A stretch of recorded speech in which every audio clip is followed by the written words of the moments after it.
start with an AP question of the day, which requires allows no calculator.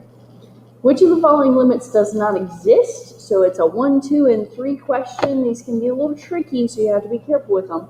So pause the video, see what you think, and then come back for the explanation. So let's look at each of these limits. Number 1, the limit as x approaches 1 of x cubed plus 1 over x minus 1. Anytime they're asking a limit about a rational function, usually they're asking about a limit either at a whole or vertical asymptote, usually.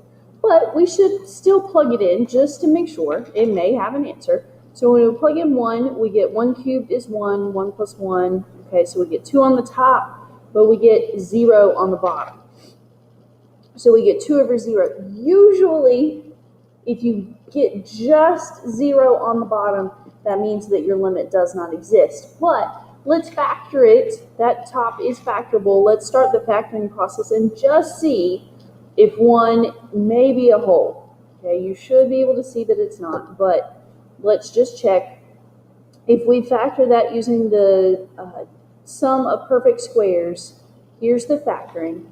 Okay, it's the same sign that goes first, so it's x plus 1, so it's not going to cancel. So that means x minus 1 is a vertical asymptote, and limits, two-sided limits, do not exist around vertical asymptotes. So which of the following limits does not exist? So number 1, that limit does not exist. 1 is one of our answer choices. So we can eliminate C and A. We're already down to 2 answer choices. We got a 50-50 shot. Let's look at number 2, the limit as x approaches 0 of the absolute value of x over x. So you've been working on these a little bit. We need to, obviously that changes, add 0, because you take what's inside the absolute value and set it equal to 0. So 0 is the changing point. Again, that's usually where they're going to be asking you the limit. But it's asking for a two-sided limit.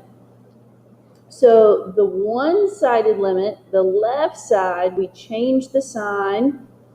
So the left side is equal to -1 always, and the right side, we leave it the same.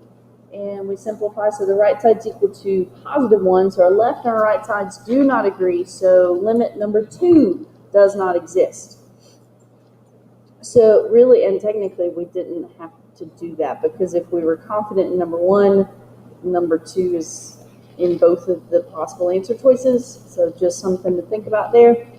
Number 3, the limit as x approaches 2 of this piecewise function. This is a very simple piecewise function. The left side's always equal to 3, the right side's always equal to 0, left and right side don't agree, so that one definitely doesn't exist. So this is one of the cases where all 3 statements answer the question. Okay? So let's talk about some limits at infinity.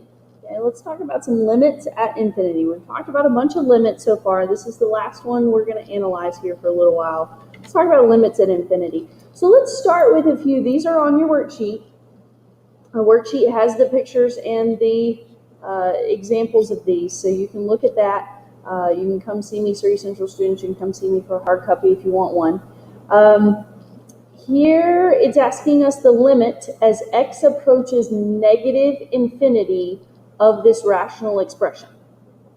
So we have the graph, and we can see that as we approach -infinity, the y values over here, the y values are headed towards 0, and they're trying to show you enough of the graph to show that it's leveling off there.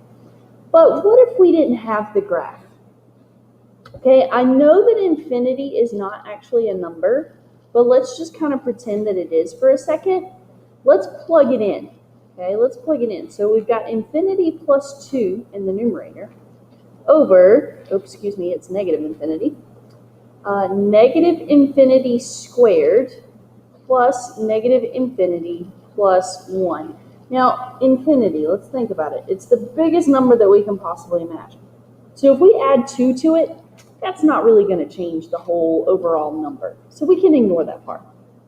In the denominator, we're squaring it. So we're taking the biggest number that we can imagine and we're squaring it. So, I mean, unfathomably big here. So if we go back and we just add infinity, or in this case subtract infinity from it, it's still not really going to do anything to it. So you need to zone in on the biggest part of the numerator and in the denominator. So we've got negative infinity over negative infinity squared. So an even more massive number. Think about fractions for a second.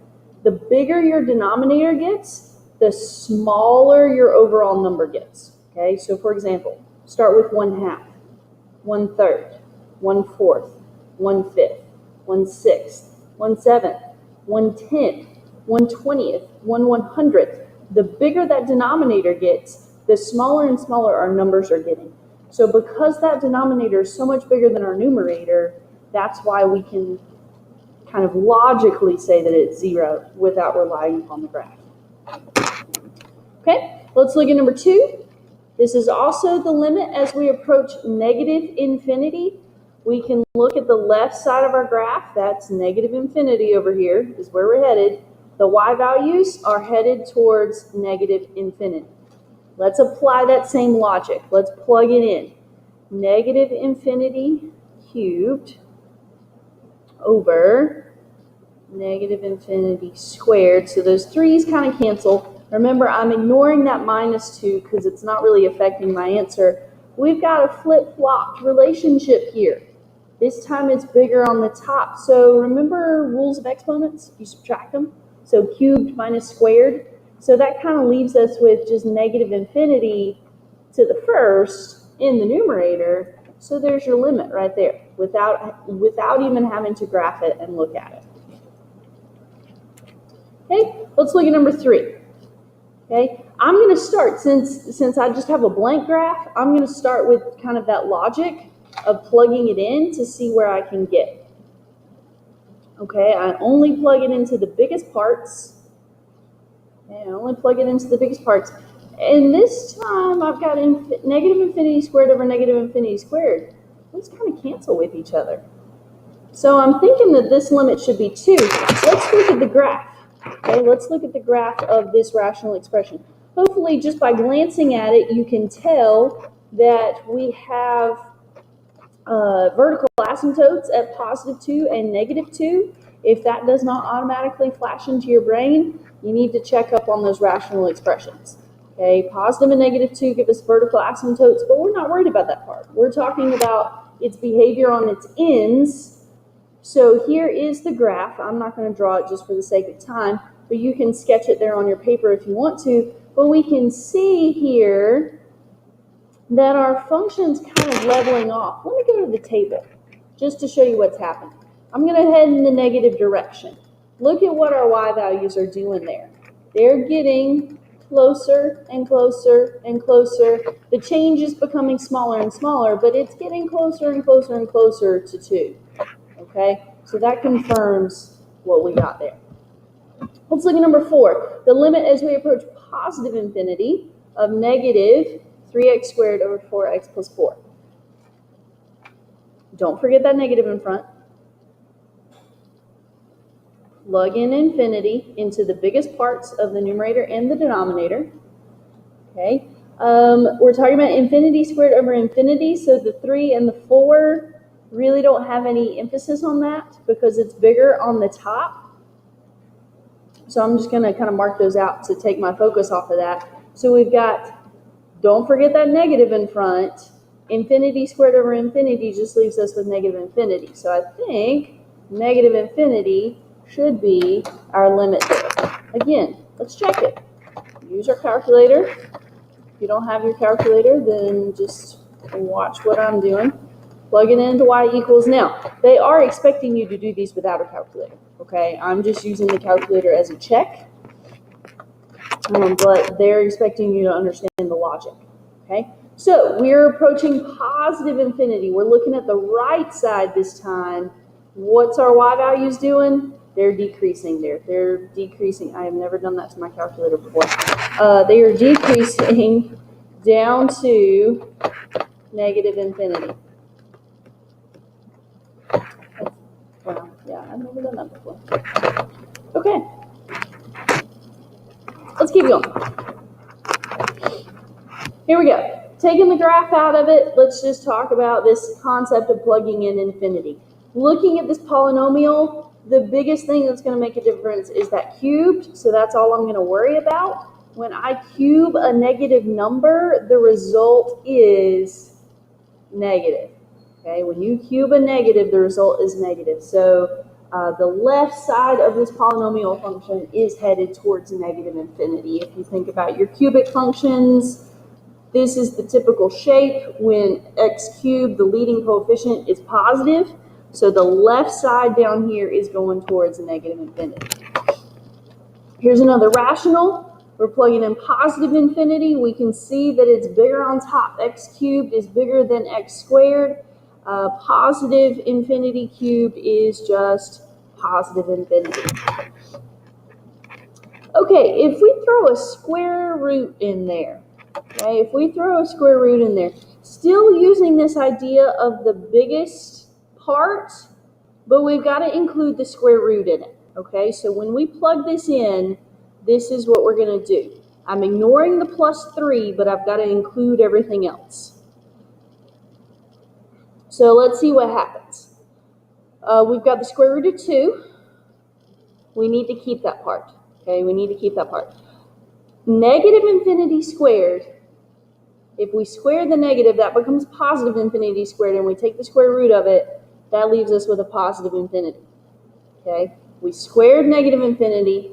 Squaring a negative gives you a positive, and then we took the square root. So that's positive infinity on the top. And we've got negative 2 infinity. I just moved that negative in front on the bottom. So those infinities can cancel. Guess what? Here's our answer. Negative square root 2 over 2. You can confirm that with the calculator if you want to. If you don't believe me, actually, I'm going to do it for you. I'm going to type this into y equals, and I'm going to show you what this kind of weird looking graph looks like. The square root of 2x squared plus 3, close my parentheses, that's my numerator, divided by parentheses 2x plus 3, close my parentheses. Let's look at the graph. As we're approaching negative infinity, this side of things, let's look at the table. I'm already way over there anyways. Look at these values. Negative 0.74, guess what? Negative 0.74 is approximately the square root. I didn't go far enough to really get there, but 0.7, okay? And I didn't type in the negative, but my answer has the negative, okay? So that's confirming that one. Number 10 is similar, okay? Number 10 is very similar. We've got... I'm running out of room over there on the left side. So we've got the square root. We're plugging in negative infinity again. So we've got the square root of the 2 on top. We square negative infinity. That becomes positive infinity squared. And we take the square root. So the square root of something squared is just that something. So the infinities cancel. So this is negative square root of 2 over 4. You cannot simplify that 2 under that square root. You can't do anything with the 4. Okay? All right.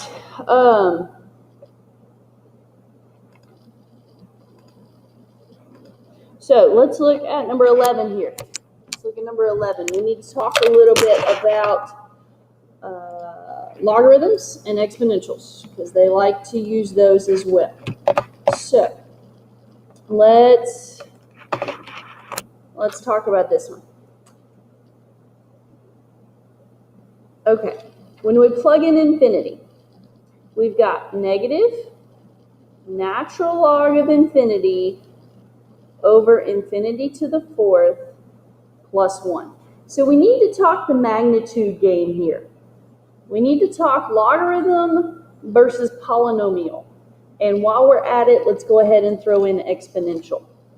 So I'm just going to provide a quick sketch right here of, here's the natural log of x. This is what it looks like. This is the natural log of x, in case you've forgotten.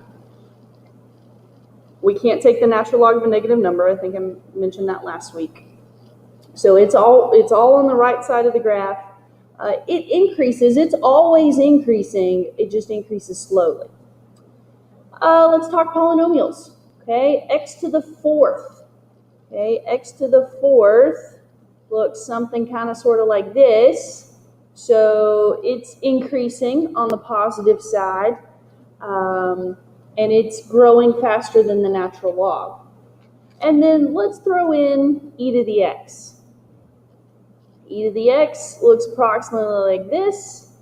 It's always increasing just like the natural log. It's just increasing the fastest of all of them. So in orders of magnitude, we've got logarithms grow the slowest. Then you've got polynomials that grow faster, but not as fast as exponentials. Okay, exponentials are the fastest growing. So if we go back here to problem number 11, and we're trying to compare the natural log of infinity to the fourth, which one's greater?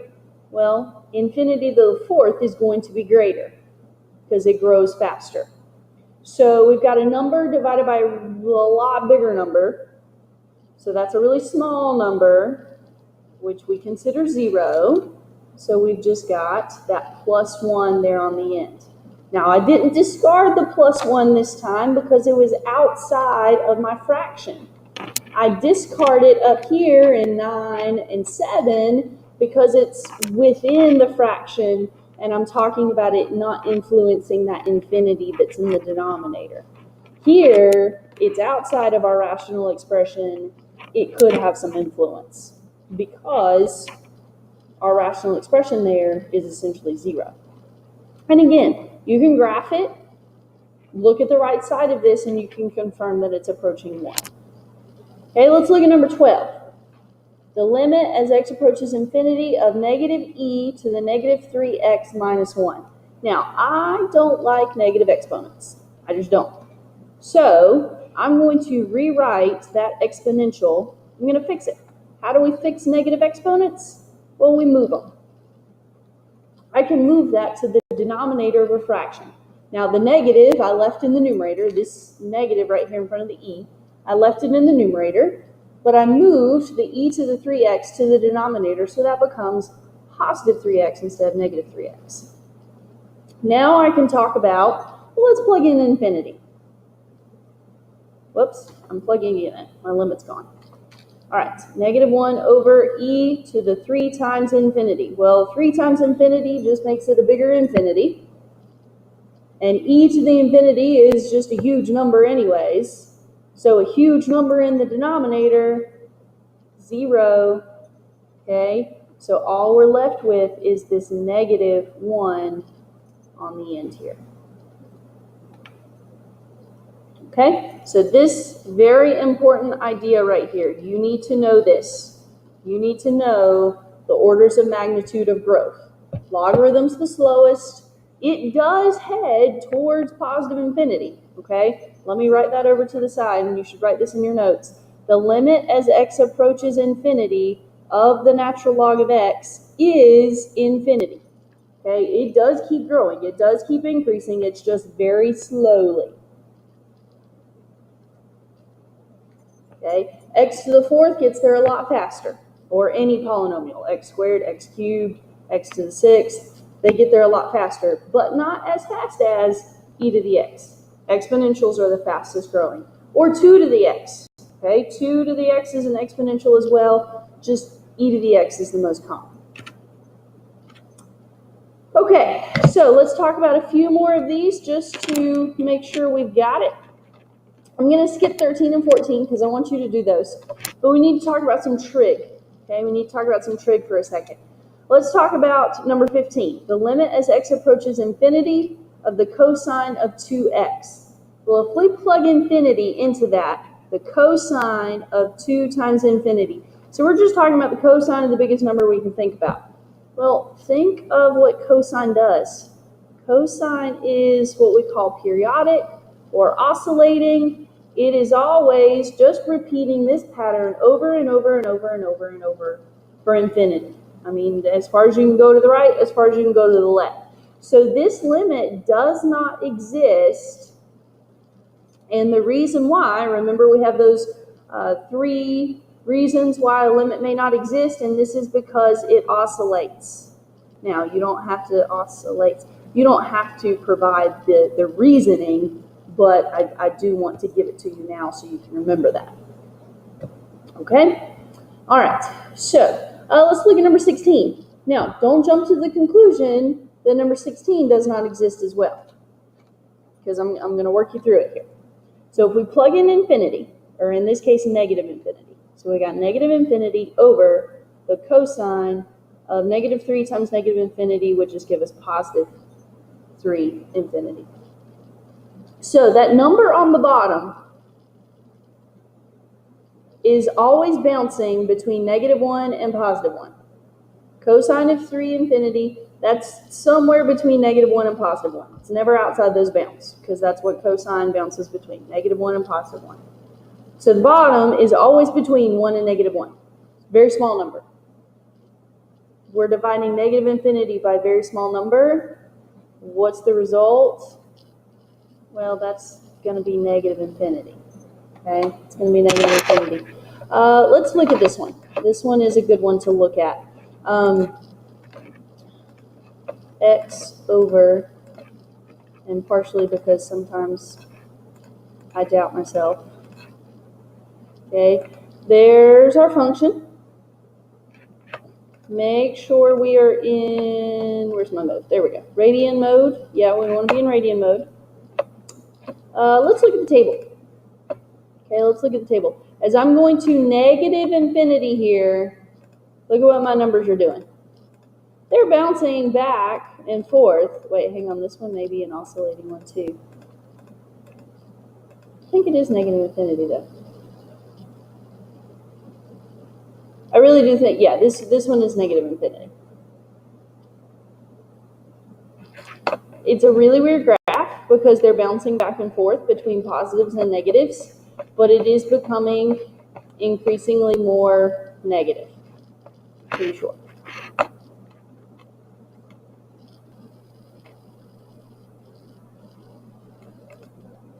Okay, number 17. I'm going to go back and check on 16 in a minute. Number 17, the limit as x approaches infinity of negative 2x over the cosine of 1 over x. I know that I know this one. All right, so plugging in infinity. 1 over infinity, anytime you see that, you should think 0. What's the cosine of 0? The cosine of 0 is 1. If you don't know that, you've got to memorize that. So this one, negative infinity.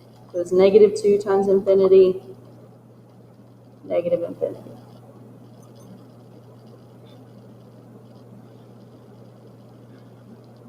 Okay.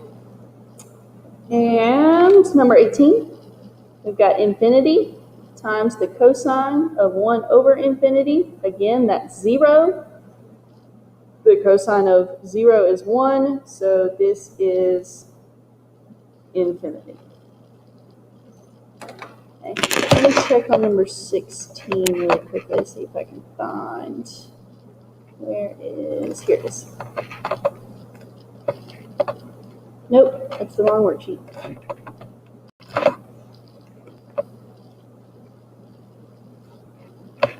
Well, I'll have to find it, but 16 made it, you can look at the answer key. 16 may be an oscillating one too, because it is going back and forth between a negative infinity and a positive infinity. I think that one does not exist. Let me erase that one. I apologize. Because it's bouncing back and forth between really big negative and really big positive numbers. So I think that one oscillates as well. But 17 and 18, because it's 1 over infinity, that's 0, so we can do the cosine of 0. Okay? So on the worksheet there, do 6, 8, 13,